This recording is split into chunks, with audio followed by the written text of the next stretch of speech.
Dubsy, my main man, I am very, very excited to talk to you today. How are you? I'm quite good, especially because I've been playing The Division. You have. People are watching footage of The Division, which feels like it has been coming forever, but it is out. Well, it's not out. I mean, I should finish that sentence. It's out in March, right? Yeah, I think so. I have a billion and one questions because I seem to be the only person in the world that's really excited for this still because I just love the look of it. Let's talk. Let's just get right into it. Like, what are your impressions? How long have you played? What do you think? Just go for it, mate. I've played about probably 3 to 4 hours. Okay.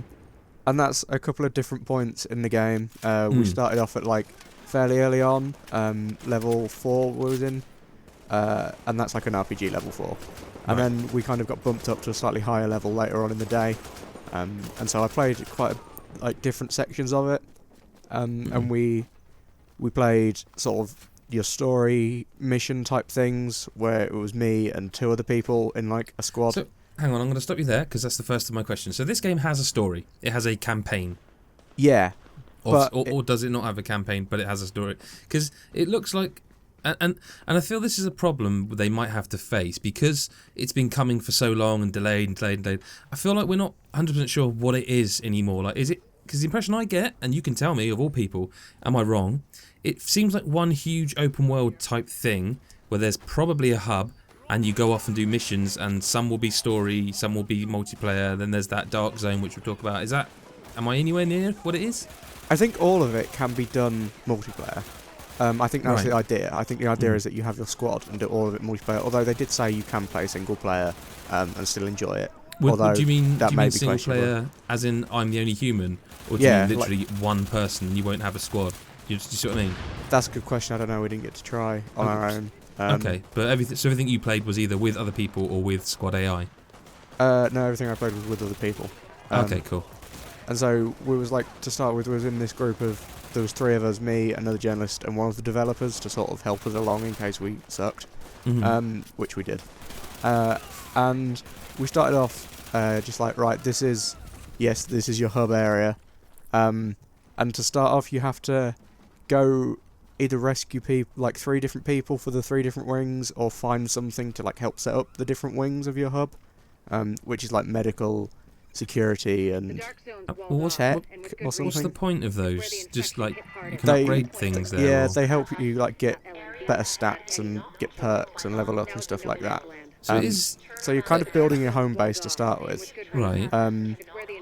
And then there's like side missions and there's random events that occur in the world. So like you can be running down a street towards your mission and someone can come up to you and go, help me, something's happened, and you can choose to ignore them or you can go do it. What you're sort of describing there, and I don't know if you've realised this, is you're kind of describing Destiny a little bit. Like there's a hub and then there's a sort of shared world. I say it's like a hub. It's kind of like your base of operations. It's like, it didn't seem that important to me, really. No, but what I mean is when you go off to another section and you do a mission and there are other people doing missions in that world as well who you can interact with, and then, like you said, things happen. I'm not sure if that's true. I don't know if... When you're outside of the dark zone, I don't know if there's people that aren't in your squad in the world. See, I hope that's what it is. I would like to think that if... Because otherwise I think... Well, if it is, they can't attack you, because that's the point of the dark zone. Yeah, but I really don't think there is. I think when you're outside of the dark zone, you're in your own instance, and only if you have a party with you will there be other people. But that's good, right? Yes, that's very good, because it means no one's going to like ruin you and shoot you. There's no trolling unless you head into that dark zone, and then, that's kind of Okay. It's a shooter. It's an Ubisoft shooter, and once upon a time that would be concerning, but like they release shooters all the time now. How does it actually play? I mean, I've seen you play it. You're popping in and out of cover. You're throwing grenades. You're throwing like guns down on the floor. You're looking aim down sights. It looks like a third-person shooter. It is a third-person shooter. It's a cover-based third-person shooter, which will surprise no one. Cover is very important. Like I kind of went to start with the Call of Duty approach of, hey, I'm a super soldier, I can probably just run into people, smack them in the face with my gun, and then run past them. And I died. So you do, like, being out of cover for more than sort of 5 seconds is going to get you hurt a lot, if not killed. Right. But saying that, mechanically it is very good fun. Like, the shooting is it's up there with some of the best third-person shooters. It feels really good. The Nice. weapons feel significantly different. That's good. There is a loot system, like where enemies drop stuff and there's different levels of loot. How does that work in terms of if you kill a human opponent? Do they still drop their stuff, or? I want to say, well, you can only Because kill I in know the in the dark zone. dark zone. That's and we'll come to that. But I mean, just because I I think know, they like, drop something. I don't think they drop Yeah. everything. Oh no, it might be because in the dark zone, if you get loot, you have to extract it by a Right. helicopter that takes a while to come. So I Right. think they only drop the stuff that they have that hasn't been extracted from the dark Gotcha. zone. It sounds that I mean, let me may as well talk about that because that is the thing they've talked up quite a bit and shown, and that looks like it could be a very tense experience. Yeah, so like the dark zone is this big place in the middle of the map that is basically the PvP area. So you go in there with your squad, and I don't think you can kill your squad because I think I tried that. And there's still AI in there, and there's still loads of other stuff that, like, I assume there's missions in there that you can do. I don't think we did any. But the key selling point of the dark zone is that there is other people in there, like actual real players, most likely in the squad. And I think you get better loot when you're in the dark zone. Makes sense. That's like the incentive for going in there. Yeah, otherwise why would you bother? The issue is that, like, outside of the dark zone, you literally go up to loot, pick it up, and it's yours. In the dark zone, you have to pick up the loot, and then you have to take it to an extraction point where, like, you summon a helicopter, the helicopter comes down, you put your loot on the helicopter, and the helicopter flies away. So hang on, because we've sort of they've shown that before, but what they didn't actually show was from the perspective of the people who haven't got the loot. So because like they showed, I'm sure it was at E3 or some event where they showed like that exact thing where, you know, you've got the loot, you're waiting for the helicopter, and you're defending yourself essentially against all comers. But we've never actually seen the other side of that, and I'm intrigued if you got to. I mean, I would assume you did. I did. So like, how are you told like someone's trying to extract? You know what, or do you just happen upon them? Or? Well, what? Yeah, like that was basically the first thing that we experienced when we went into the dark zone. We went in, Right. sort of walked down a street, and our developer went, "Oh, there's an extraction going on." Okay. And there was like a little mark. I don't know if it was a mark on the map or something on the HUD, that basically said extraction point, and Okay. it was activated. So we knew it was happening. Because the game talks to you quite a bit, doesn't it? From what I've seen, like there's Yeah. quite a lot of like, oh, this is happening and this is doing, and someone's done this. Yeah, but that's kind of early on. Yeah, I think yeah. Okay, that was yeah. But yeah, she told us that this was happening, Mhm. and she was like, "This means there is other players there, and we can either go be nice and help them, like, fend off anyone else that's gonna try and stop their extraction." Oh, cool. And then, but she was like, "The problem is that wouldn't really help us in any way, shape, I was or going to form." say, so you don't get anything for helping. I think you can put your own loot on the chopper at the same time. I suppose think. you get XP from killing the other people Yeah, as well. and stuff like that. Yeah. But we decided, no, let's be horrible to these people and just try and kill them. right. So we kind of ran up the stairs, and at that point, the squad that was extracting and stuff was already fighting another squad of people. So there was like 3 squads of people there. So it's 4v4v. Well, it's kind of 4v8. Well, no, then. we played 3v3. Okay. But it can be 4. It can be 4. Yeah. So so you were 3v. They were 3v6 essentially. Yeah. And they didn't really notice us coming up from behind them, sort of thing. And we didn't. The defending team. Yeah, we Right. didn't really know what to do. So I No. just kind of threw a turret down at them, Right. hoped that would do some work, and tried to sort of shoot from a distance. But the team that was defending was either really, really good or had better weapons than us or something like that. Okay. And we got wrecked. So, like, we all died fairly quickly. And in the dark zone, when you die, you can respawn at, like, the nearest entrance point. Right. Which, from this point, was like 100 odd meters away. Okay. So we ran back, and then by that point they'd managed to extract their loot and all that So had gone. those 3 people held off 2 other teams of 3 people. Yes, but I have a feeling they may have been a developer-only team. And as you say, so yeah, I mean, God, it sounds incredible to me. Like the whole idea sounds great, but there's like a million and one questions that arise just from that. So it's like, how do you balance that? Because no, actually, I'm gonna come back a bit because there is a question. I don't know if you'll know the answer to this. So if you don't, fair enough. But so this multiplayer instance, this PvP area. how many people can there be? So if let's say the maximum team's 4, which we know, there's a team of 4. There's you, me, there's Cullum, and there's Mick, and the 4 of us are defending our loot so we can get away with it.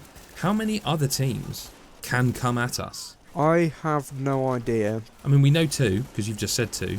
But the dark zone is pretty big. That's what I mean. So like, theoretically could be a lot, but also theoretically the chances of everyone going to that point. Yeah.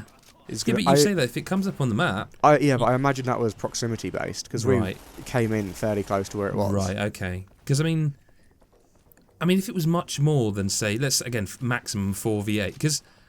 Oh Christ! Like I say, you can probably hear my brain working overtime. I'm genuinely excited for this game, and what you've described sounds cool. But so let's say let's just say hypothetically that that's the max, like 3 teams, right?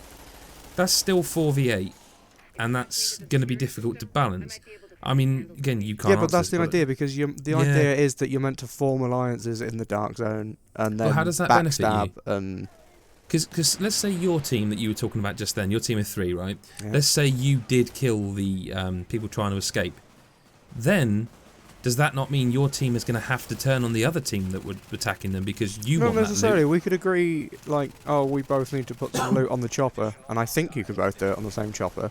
So you could both extract your shit and then fight each other. So is there a situation that could arise where 2 teams, one attacking, one defending? The attacking team comes up and is there I presume there will be on mic stuff where you can say, hey look guys, look, seriously, we're not coming any trouble, but listen, we've got some serious weaponry here. How about you share that gear or we kill you? It's proximity based VoIP apparently. So that can happen. You can literally appear and go, listen, we're not going to shoot you if you share that gear. Yeah. But if you don't, I'm telling you right now, we're going to destroy you. That can happen. Theoretically, yeah. So how would you share the loot? If you see what I mean, how would you? I imagine you can drop it from your inventory. It sounds insane, and I can't. I'm trying to think of a game that it reminds me of, and I can't. I mean, I don't know if you've come across what would it be akin to? I mean, it's a shooter. We know it's a shooter, but that mechanic of the dark zone sort of thing. I can't think of a comparison to make. It's kind of like old school RuneScape, where you could take people to the woods and say, yeah. "Oh, I know a hack to get loads of stuff," and then you actually threaten them to give give you all the stuff. I mean, it sounds like you really like this mode. It sounds cool. It's really good. My one I worry that the story area might be a bit bland. Because that's only based on a couple of missions that we did that were right at the start. Right. And so I could be wrong on that. But I think overall, I really enjoyed what I played. And I think it'll definitely be one that you'll get more enjoyment out of if you have a regular squad that you play with. And I find that interesting that Ubisoft are doing that. I mean, they bought Rainbow Six back, but I mean, that was a franchise that's been around for a while. But again, it's a game you need friends for. This one, I just wonder, they're doing it again, and I mean, because the thing we haven't really we did talk about how it's you said you were very, very praiseworthy of the shooting, but the thing I think maybe people don't realise is, yes, it's a shooter, but it's not a shooter where you pop out of cover and you make a headshot and they're dead. This is like it's a numbers game, isn't it? Yeah, it's kind of like a comparison I made at the event was kind of like, it feels a bit Borderlandsy because numbers shoot out of people when you hit them. Yeah, I mean, you could headshot someone 6 times and that would slowly take their bar down. It wouldn't kill them it may be there's a gun you can get later that does, I don't know. But, and what we also sort of discovered, at least on the level 4 gameplay, was that if you used the standard assault rifle that was perfect for that level and was the exact gear that you should be using at that time, right? If you manage to unload a full clip into an enemy, it will leave them with a slither of health, no matter how much. And we kind of figured out, well, that's to kind of promote team play. So you can't really solo a guy. You have to put loads of bullets in, and then your friend can come along, put 1 bullet in, and you've killed him. Yeah, again, that's very Borderlandsy. Yeah, that is very. I mean, this is maybe why I'm secretly sort of. I don't know. It's the secret thing I haven't worked out, that this is like a Borderlands game, but third person. I mean, it's basically third person Borderlands in a more realistic world. You see, that's I mean, that's it. I'm sold. But I mean, it would be remiss not to ask though.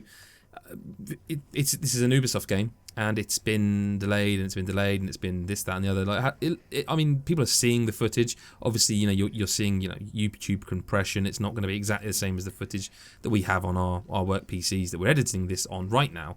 But it looks all right. I wouldn't say it looks amazing, would you? It doesn't look amazing. It's got a little bit of style to it. Like it looks a bit different because of the atmosphere, the snow and that. Yeah, no, this was actually. I can't remember who was telling us about this. It might have been the dev that we were playing with, or it might have been someone saying what they heard. But basically, they said, kind of, the story is based around this virus that goes around on Black Friday, and they had that, and they had the setting, and they were like, well, it's kind of a bit grey. And so they said, well, Christmas isn't that long after Black Friday. And so it kind of fits thematically. And when it's Christmas, there's loads of, like, neon lights. Yeah. So they made it Christmassy based to make it a bit brighter, which I think is quite cool. And there is... there was one street in particular that was just, like, in the middle of the road, there's, like, loads of trees, and they all had, like, Christmas lights on, and that looked really quite cool. But yeah, the city itself is really, really good. One thing they did say in the presentation that they showed us beforehand was it's not post-apocalyptic. It's like as it's happening. No, you can see people in the videos that I mean, hopefully I'll try and put some in there. You can see there are not. Yeah, just like civilians. Just people, yeah. Yeah, just trying to survive. It looks like some of them are quest givers, unless I mistook what I saw. It looked like there was. It almost looked like there were certain people that you could help in and around the world. I don't know. Oh yeah, you can there's random accounts, so people will come up to you and go, help me, everything's gone to shit, and you can go, yeah, sure, or you can go, no. But you can't shoot innocent civilians, which is kind of disappointing. It's probably a bit of a weird disconnect in a game that's about shooting, but at the same time, doesn't matter. I don't know. Listen, I'm still genuinely excited about this. I've seen it now in action. We've talked, and people can, obviously, there'll be more on the site about the Division. For example, the beta is at the end of January. If you're hearing and seeing this now, we can reveal that. Stubbsy, there'll be some more stuff from you, I'm sure. But otherwise, I mean, it sounds great to me. It sounds like there's a couple of things that we'll find out more about when it comes to actually sitting down and properly reviewing it. Like you said about the story, like that until that you literally sit down and review the game, you can't be sure. But yeah, that's definitely a concern, I would say. Yeah, I don't think it'll make or break it though. I think it'll still be an entertaining game, especially with the PvP. I mean, where do you sit on it now? I mean, for example, if I say to you, what sort of hype levels you were at before, and now you've played it, what's the difference? I'm definitely more excited to play it now than I was. Right. Although I'm still quite cautious of it, purely because I know that I might not be able to play this with people, and so I don't know if that will be for me or not. Yeah, no, that's a fair comment. On that note, you can follow Mike at Mike Stubbsy on Twitter. I'm at GBSF. If you go to patreon.com/GodIsAGeek and donate, it's not a charity, support us with $5 a month. Again, a month, not a week, $5 a month, which is about £3.70-ish a month again. So on that note, thank you very much for your time, and we will see you in the next video. Bye-bye. Bye. Hey, what are you doing? I'm listening to this cool little indie band. They're like, I discovered. Oh!